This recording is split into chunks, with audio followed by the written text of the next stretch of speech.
What's up, everyone? Back for another beer review, and today is day 6 of the 6th annual 10 Days of Pumpkin here on the channel.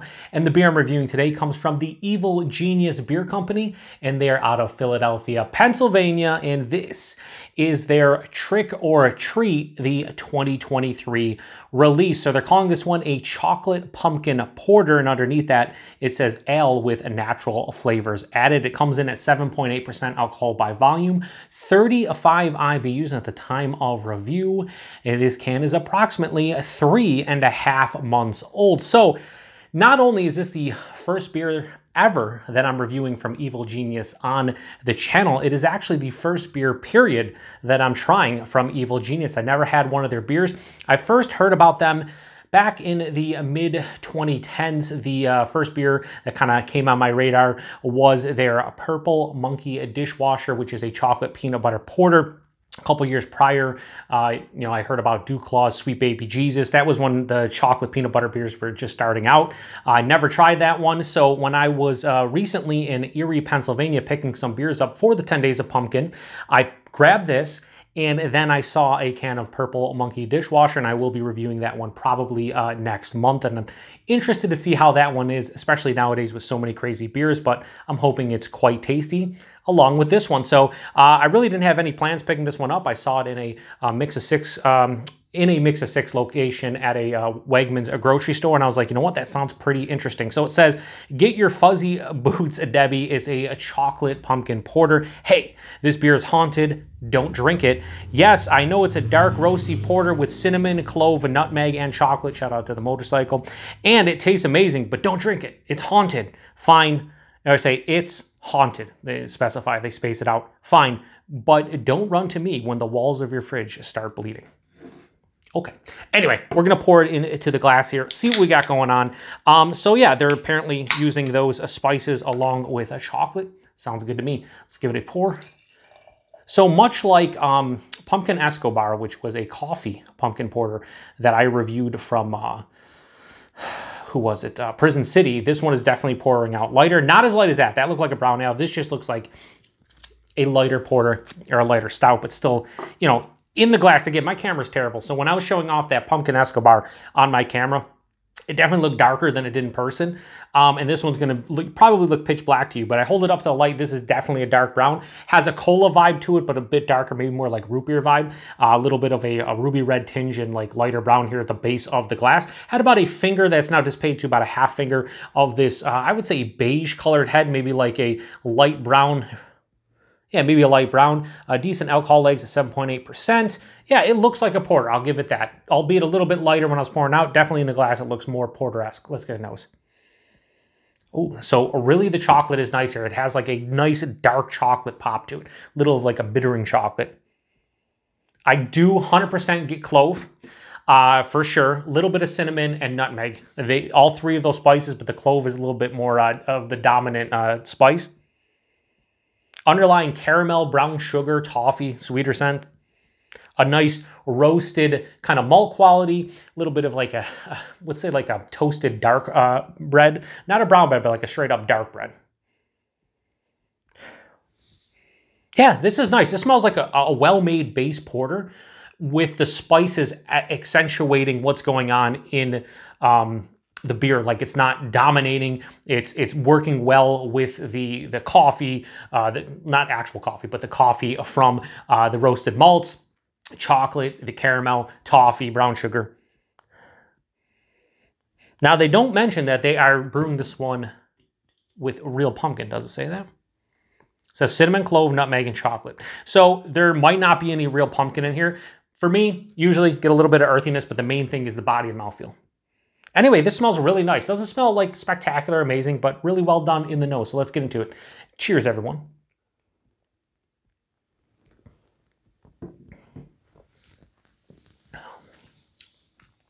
That's really nice, and I enjoy that off of that first sip. The chocolate character is pronounced. It has this sweeter kind of dark chocolate feel, for sure. The finish is very dry. Like a cinnamon dryness. Not sure I love that. Anyway, let's go back for another sip.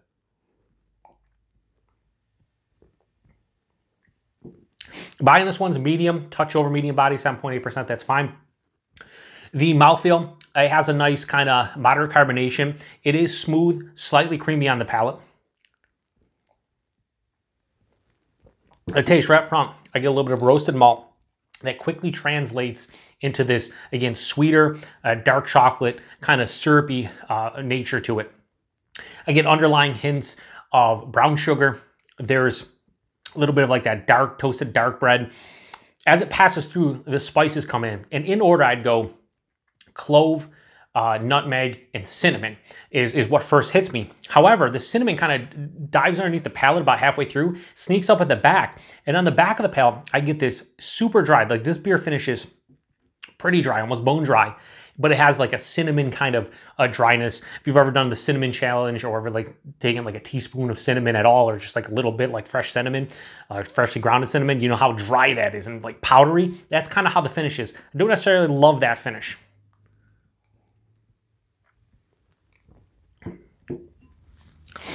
There is a little bit of like a mild, earthy kind of bitterness. Again, I don't think there's real pumpkin in here, but if so, maybe that's where it's coming from. I gotta be honest with you, as I take more sips, I'm liking it less and less. That first sip was really nice with that dark chocolate hitting me and then the spices. I do enjoy it. Like I think as a whole, I enjoy it, but I think as I keep on taking sips and that kind of dry finish keeps on hitting me on the back of the palate, I'm not loving it. 7.8% hides the alcohol extremely well. Like it's hidden extremely well. I can't tell you it's almost 8%. Body, again, just a touch over medium body. So it's not too big. So kudos to them hiding the ABV. I think the issue for me personally, and again, we all have different palates. We're all going to have different views on specific beers. I'm sure there's a lot of people out here that love this beer, and then there's others that maybe just dislike it. I, off that first sip, thought I was really going to enjoy this one. However, the last 2 or 3 sips, the thing I'm noticing is the clove is starting to become a little heavy-handed for me. And then that cinnamon, perceived cinnamon dryness on the back of the palate starting to build up where the saliva is like leaving my mouth and it's just very dry on my palate, like almost like I say this a lot, like a cat tongue, like sandpaper, starting to get to that level. I'm gonna take another sip because I want to, get a proper rating here. Let me just say this. I love the first half of this palate, of the first half on the palate of this beer. I really like the malt character, roasty, toasty, dark chocolate, sweeter, a little bit of brown sugar, that dark toasted bread. It's the second half of the palate where it loses me a little bit. Is this a bad beer? Not in the least. I'm going to drink the rest of this. I just think the finish for me is a little bit disjointed and not exactly what I enjoy. If you like a nice cinnamon dryness on the finish and you love clove, you would love this beer, especially if you like porters. I mean, I love trying out different pumpkin porters and pumpkin stouts. Again, I think if they're well balanced and the spices and the pumpkin accentuate a really well made base beer, they're fantastic. This, I think the clove's a little bit too much for me, and I think that dryness is kind of losing me a little bit. That said, it's not terrible or anything. It's just not one of my favorites. So, I am going to give a Trick or Treat. What do I give this? I'm going to give Trick or Treat, the 2023 release from Evil Genius, this beer right here.